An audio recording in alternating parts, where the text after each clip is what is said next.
જય માતાજી બધા મિત્રોને। તો આજે અમે આવ્યા હતા વૃક્ષ જોવા। આપણા ગામના સરપંચ છે અને તેને જો વૃક્ષ વાવ્યા છે, આપણે જઈને પૂછીએ। હાલો,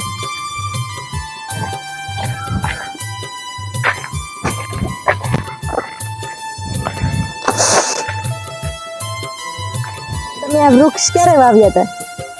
આ વૃક્ષ મેં વાવ્યા હતા 6 મહિનાની 23 તારીખે। હા ત્યારે મારો જન્મ દિવસ હતો, ત્યારે મારા 42 વર્ષ પૂરા થયા। હા અને અમે આ 42 જે ઓક્સિજન આપે 24 કલાક એવા વૃક્ષનું વાવેતર કરવાનો મારા મગજમાં એ દિવસે મને એક વિચાર આવ્યો કે આપણે આપણો જન્મ દિવસ છે તો કાંઈક યાદગાર રહે।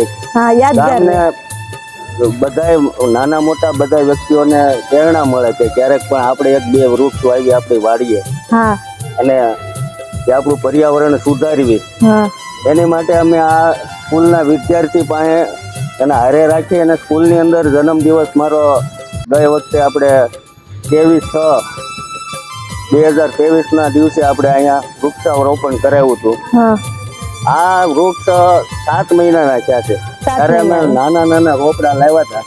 અત્યારે મોટા મોટા થઈ ગયા। અત્યારે આ તમે જુઓ આની હાઈટ કેટલી આવી, ત્યારે લાવ્યા ત્યારે સાવ નાના હતા, ત્યારે આ લગભગ 8 ફૂટ 9 ફૂટ સુધીના વૃક્ષ થઈ ગયા। હા અને 2 વાર ખાતર આપ્યું હા અને 8-10 દિવસે પાણી ફરજિયાત આપી જ દેવાનું।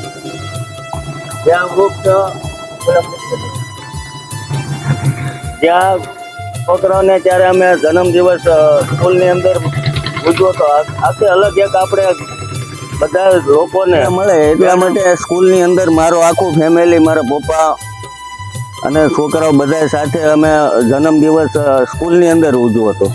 અને જે આપણે આ સ્કૂલ, બાળ મંદિર, હાઈસ્કૂલ બધા છોકરાઓને અમે એક નાની એવી ભેટ સ્કૂલ બેગ રૂપે 350 જેવી સ્કૂલ બેગ અમે જન્મ દિવસના દિવસે બધા છોકરાઓને આપેલી હતી।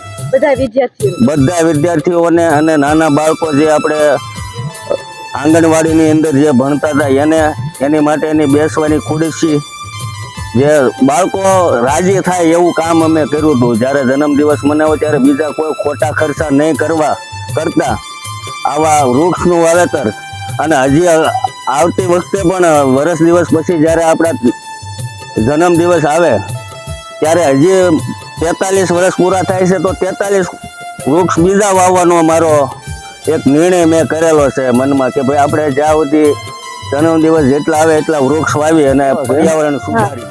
આ પીપળો 7 મહિના થયા સોંપ્યો ત્યારે આટલી હાઈટ હતી અહીંયા સુધી।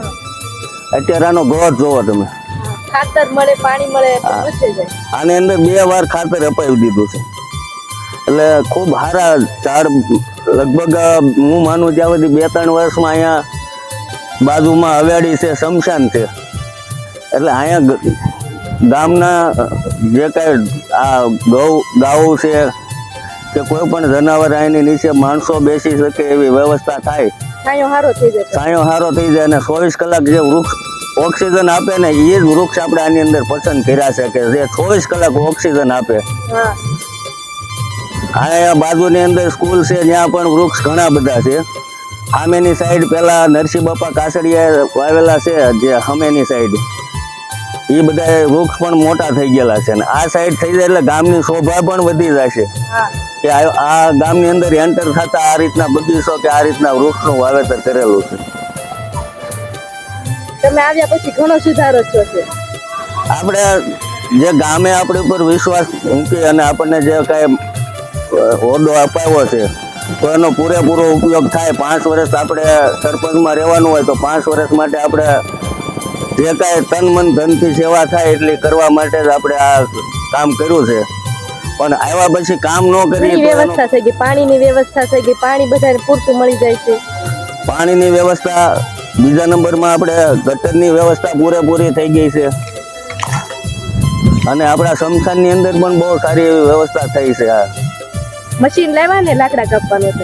હા, લાકડા કાપવાનું મશીન લાવ્યા। દાતાશ્રીઓ તરફથી ખૂબ દાન મળ્યું છે, સુરતથી, મુંબઈથી બધા મોટા મોટા દાતાઓએ જે કાંઈ પણ ગામની અંદર આ તળાવને બધા બંધાવવા માટે ઘણા બધા પૈસા આપ્યા હતા જે ઉનાળામાં ગયા વખતે, અને એનો લાભ પણ આ વખતે ખેડૂતોને પૂરેપૂરો મળ્યો છે।